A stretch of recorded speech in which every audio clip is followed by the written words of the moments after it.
Agora daremos início a mais um tema fascinante, a glicobiologia.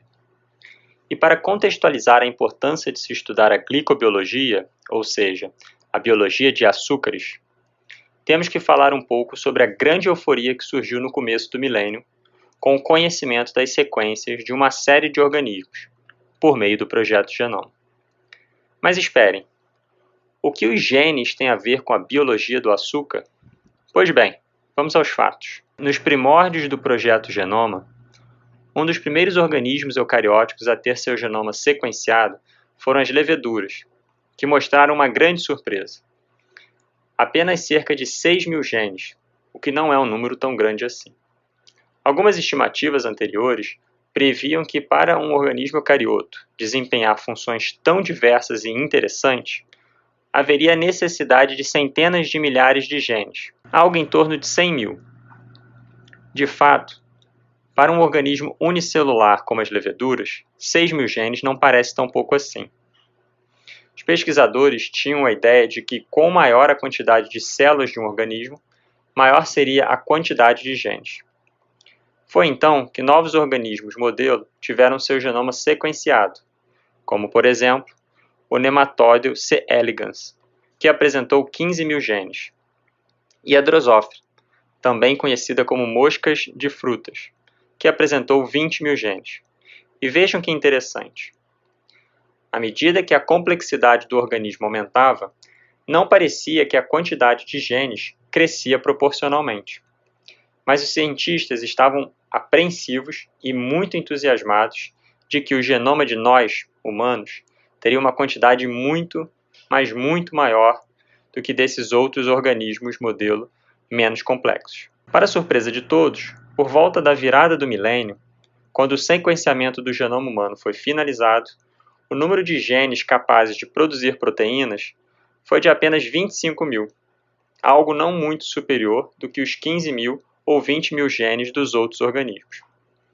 A próxima pergunta que surgiu à época foi: como então explicar essa disparidade entre o número de genes e a complexidade de um organismo? Uma das respostas para essa aparente disparidade é que muitas proteínas sofrem enorme diversidade combinatória por meio de modificações pós-traducionais. Para colocar por um outro ângulo, o que acontece de maneira muito acentuada em organismos mais complexos é que as proteínas produzidas a partir do genoma são modificadas de maneiras tão diversas que acabam criando outras camadas adicionais de complexidade biológica. Essas modificações em proteínas são chamadas de modificações pós-traducionais. Vejam agora que espetáculo! Uma das modificações pós-traducionais, das mais complicadas que ocorrem em células eucarióticas, é o ancoramento de açúcar em proteínas, um processo conhecido por glicosilação. A propósito, sempre que ouvirem o prefixo glico em proteínas e lipídios, saibam que estamos dizendo de açúcar pendurado nessas moléculas. E de forma interessante, muitas dessas glicoproteínas e glicolipídios estão localizadas em grande quantidade na superfície das células, o que nos faz pensar que as células apresentam uma cobertura de açúcares complexos e, de fato, células são cobertas de açúcar. Outro termo comum que ouvirão é glicanos, que quer dizer uma rede complexa de açúcar. Pois bem, a próxima pergunta que surgiu é: qual seria a função dessa enorme complexidade de moléculas de açúcar recobrindo as células? E o que coloca ainda mais fascínio à glicobiologia é que a rede de glicanos na superfície das células eucarióticas mudam de forma dramática de acordo com as circunstâncias. Dessa forma, o glicoma, ou seja, a coleção de todas essas redes de açúcar, a totalidade de açúcares de uma célula, é muito dinâmica. A rede de açúcar na célula pode ficar mais ou menos abundante ou ainda incorporar novos tipos de açúcar de acordo com os estados da célula. Para citar alguns exemplos práticos, células embrionárias, ou seja, aquelas células que têm o potencial de se diferenciar em vários tipos celulares, e células diferenciadas, ou seja, aquelas que já se comprometeram com alguma função específica, apresentam glicomas bastante diferentes. Outra importante menção é que células saudáveis, quando passam a células cancerígenas, sofrem também alteração em seu glicoma. Vejam que legal! Se conseguirmos entender, então, as mudanças no glicoma das células, podemos criar meios de detectar o câncer. E de onde vêm todas essas moléculas complexas de açúcar? Bem, eles são captados em sua forma mais simples, os monossacarídeos, por nossas células como produto do metabolismo dos alimentos que ingerimos.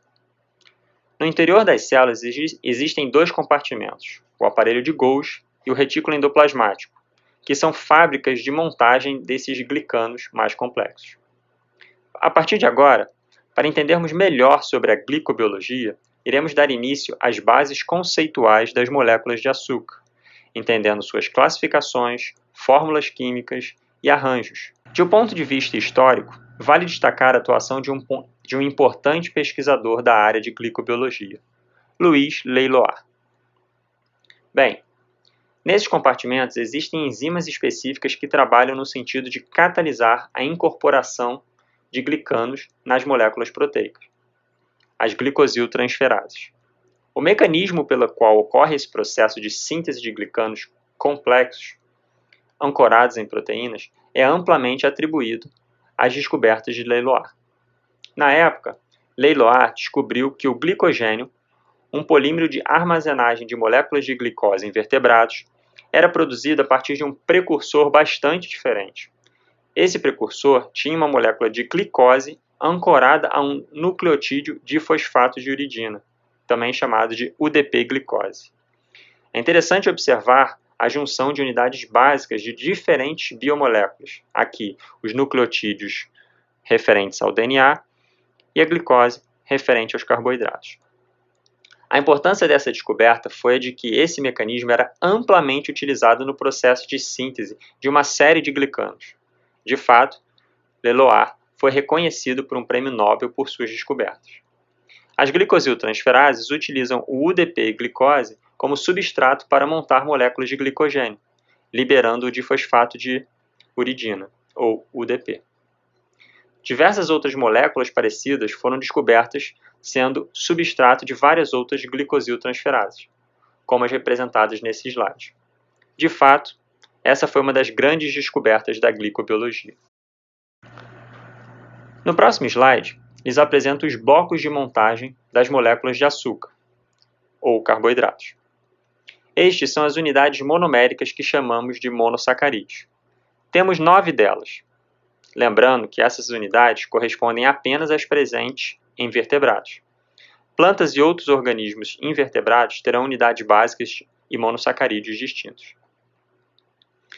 Assim como nas proteínas, onde temos 20 aminoácidos, e no DNA, que temos 4 nucleotídeos, aqui temos 9 monossacarídeos.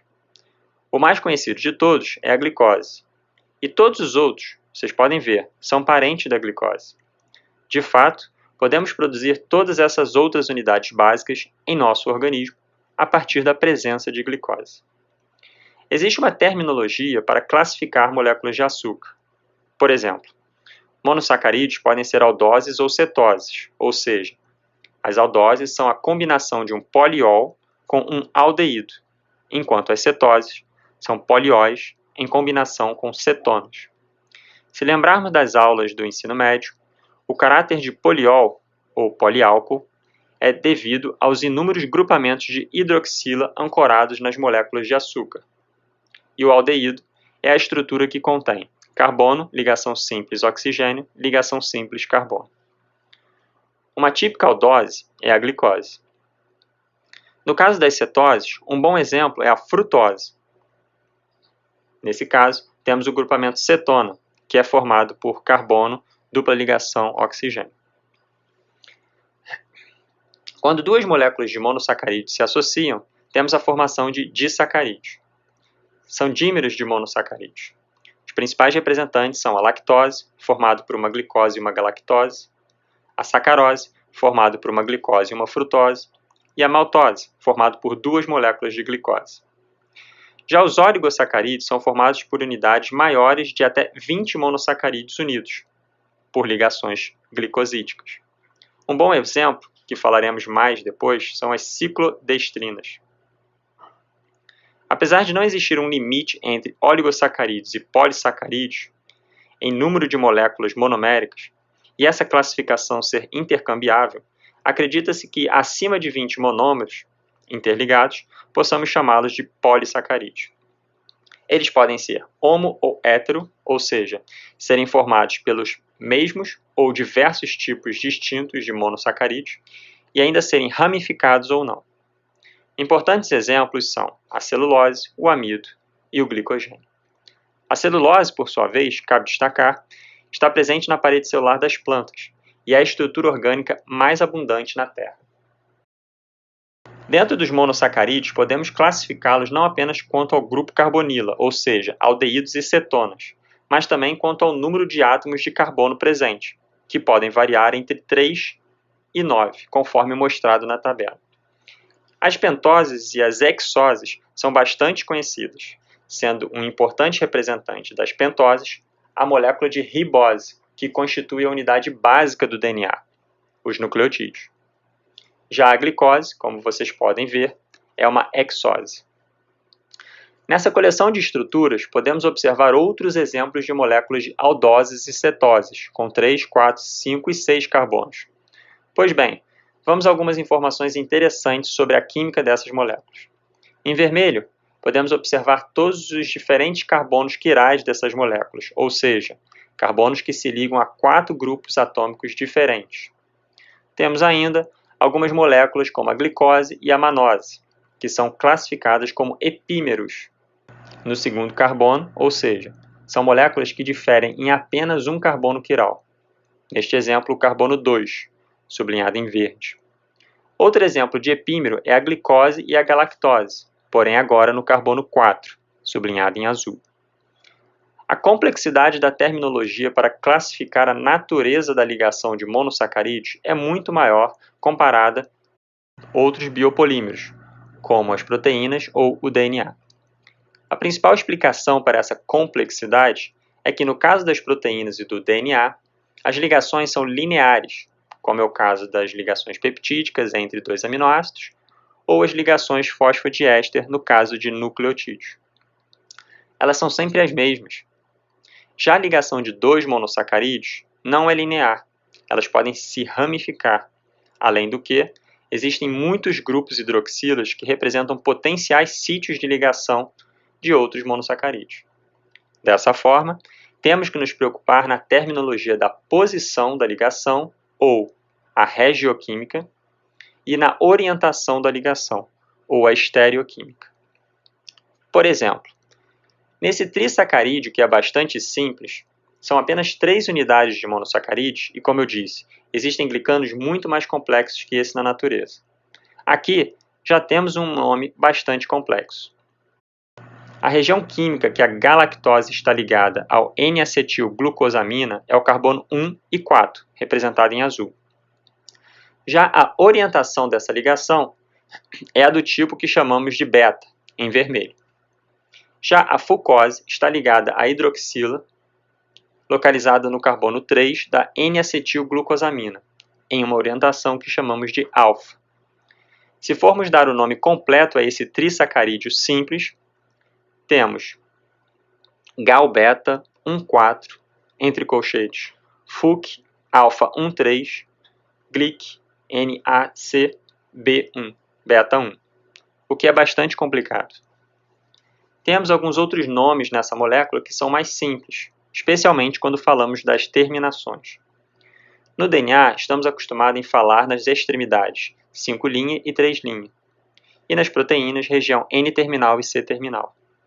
Nos glicanos, temos também 2 terminações distintas, a não redutora, à esquerda, e a redutora, à direita.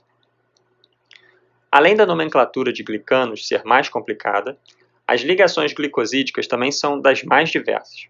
Nesse slide, temos uma coleção de exemplos dos diferentes tipos de ligações que podem ocorrer na formação de disacarídeos. Bem, e como dizemos aqui, estamos tratando de estruturas bastante simples, mas na natureza, a estrutura de glicanos pode ser muito mais complexa. e por essa razão é necessário a utilização de alguns símbolos para auxiliar nessa representação, como mostrado na figura. Círculos azuis como moléculas de glicose, círculos amarelos como galactose, quadrados azuis como N-acetilglucosamina e assim por diante. No exemplo à direita, temos a estrutura química de um glicano complexo, assim como sua representação com símbolos. Outro ponto importante é que a estrutura de glicanos não é aleatória. Existem partes da estrutura que são altamente conservadas, como a região destacada em vermelho, e outras partes, também chamadas de antenas, que podem variar os tipos de monossacarídeos ancorados, como destacado em verde e amarelo. Temos ainda glicanos do tipo N e do tipo O, também chamados de N-glicanos ou O-glicanos. O N significa que esse glicano está ancorado a um grupo NH da cadeia lateral do aminoácido asparagina, enquanto o O significa que ele está ancorado a um oxigênio da cadeia lateral de serinas ou treoninas. Agora que entendemos um pouco sobre algumas classificações e terminologias de glicanos, vamos voltar nossa atenção ao monossacarídeo de papel central em nosso metabolismo, a glicose. É curioso notar que muitas estruturas distintas são utilizadas para representar a glicose, como demonstrado nesse slide. Temos a glicose como uma cadeia linear ou em formato cíclico, em diferentes conformações.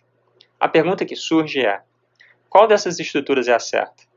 Qual delas são formadas mediante a solubilização da molécula de glicose em água? A resposta certa é: todas, em diferentes proporções. O primeiro ponto importante a destacar é que monossacarídeos com um número de carbonos maiores que 5 apresentam a tendência de se ciclizar em solução, ou seja, o equilíbrio da reação de solubilização favorece a formação de uma estrutura em anel, cíclica, também chamada de um M-acetal ou M-cetal. Nesse esquema, podemos ver a reação de formação da glicose em sua estrutura cíclica. O que acontece é que, mediante a reconfiguração espacial dos carbonos da cadeia linear de glicose, pode haver tanto uma reação entre a hidroxila do carbono 4, em vermelho, com o carbono 1, em azul, quanto entre a hidroxila do carbono 5, em vermelho, e esse mesmo carbono 1, em azul. Essas reações levam tanto à formação de uma pentose menos estável, chamada de glicofuranose, e a uma hexose mais estável, chamada de glicopiranose, ou simplesmente glicose. Por ser mais estável, ou seja, apresentar o estado conformacional de menor energia, ela tem a maior tendência a se formar em solução. Mais interessante sobre a química da glicose, agora também conhecida por piranose, é que o novo centro quiral formado no carbono 1 pode sofrer um fenômeno chamado mutarrotação, ou seja, os grupamentos hidroxila e o hidrogênio podem rotacionar entre duas conformações no espaço, dando origem a formas alfa-piranose e beta-piranose, ou simplesmente alfa-glicose e beta-glicose. Essas duas estruturas são também conhecidas como anômeros, ou seja, estruturas que diferem na configuração do átomo do carbono M-acetal. A noção de equilíbrio químico será sempre chave quando estivermos tratando de biomoléculas, sejam as proteínas, carboidratos ou quaisquer outros. Na próxima tabela, temos então o equilíbrio de distribuição das diferentes espécies cíclicas e anoméricas de alguns monossacarídeos mediante solubilização. Vejam que a forma predominante em solução, mediante solubilização, de um pó de glicose é a beta-glicopiranose, ou simplesmente beta-glicose, cerca de 63%. Seu anômero alfa é o segundo mais recorrente, com 36%. Já as furanoses correspondentes apresentam valores insignificantes, por serem muito instáveis, mas vejam que isso nem sempre é o caso para outros exemplos de monossacarídeos. O aldeído de glicose, ou sua cadeia linear, também é muito pouco frequente em solução, apenas 1%. Entrando agora no assunto dos disacarídeos, podemos observar que eles são formados por uma reação de desidratação envolvendo dois monossacarídeos. A formação da ligação glicosídica promove a liberação de uma molécula de água, como mostrado nesses exemplos. A formação da maltose ocorre a partir de duas moléculas de glicose, Já a sacarose, também conhecida como o açúcar de mesa, é formada a partir de uma molécula de glicose e outra de frutose. Um ponto interessante a mencionar e com implicações para potenciais cuidados médicos é o açúcar presente no leite, um disacarídeo chamado lactose. Ele é formado a partir de uma galactose e uma glicose por meio de uma ligação glicosídica do tipo 1,4, ou seja, envolvendo os carbonos 1 da galactose e 4 da glicose.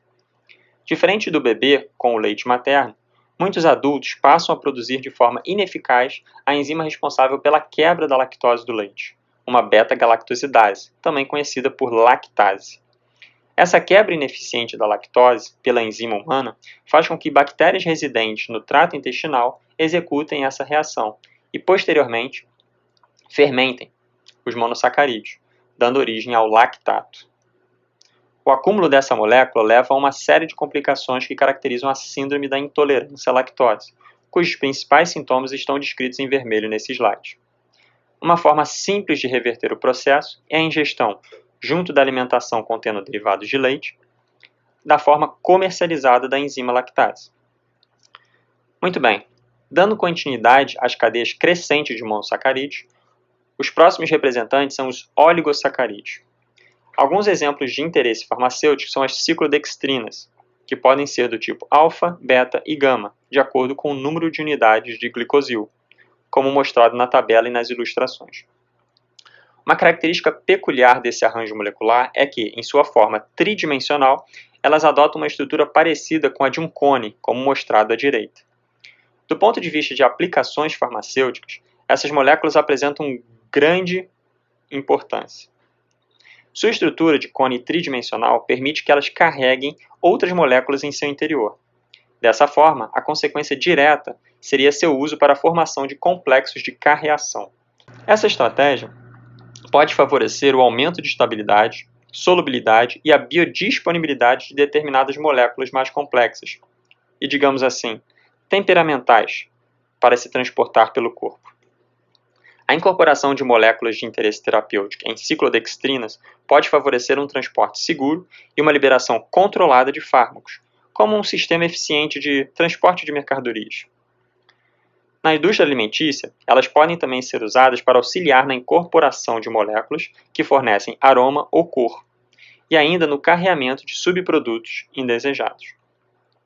Para dar um exemplo prático, esse artigo, publicado na revista científica Molecular Pharmaceutics, ilustra como o uso dessa estratégia de incorporação de fármacos a ciclodextrinas durante a formulação de colírios, nesse caso específico do fármaco riboflavina, pode auxiliar no aumento da solubilidade e permeabilidade da riboflavina na córnea para o tratamento de doenças específicas. Outro exemplo legal é referente à ingestão de alguns alimentos de origem vegetal. Muitos oligosacarídeos podem ser encontrados em diferentes tipos de vegetais, por exemplo, o trissacarídeo rafinose e o tetrasacarídeo estaquiose, bastante comuns em derivados vegetais como brócolis, repolho e aspargos. Por suas ligações serem do tipo alfa e não termos enzimas capazes de quebrar esse tipo de ligação glicosídica, bactérias do nosso trato gastrointestinal que dispõem de enzimas alfa-galactosidases promovem a quebra e fermentação dessas estruturas, podendo levar a complicações gastrointestinais como inchaços, retenção de líquidos e desconforto abdominal. Pois bem, pessoal, por hoje é isso. Na próxima aula, daremos mais alguns exemplos super interessantes para mostrar a vocês a importância dos glicanos em procedimentos médicos muito difundidos, assim como no tratamento de determinadas infecções virais. Além disso, iremos abordar sobre as mais complexas estruturas já vistas, os polissacarídeos. Até lá!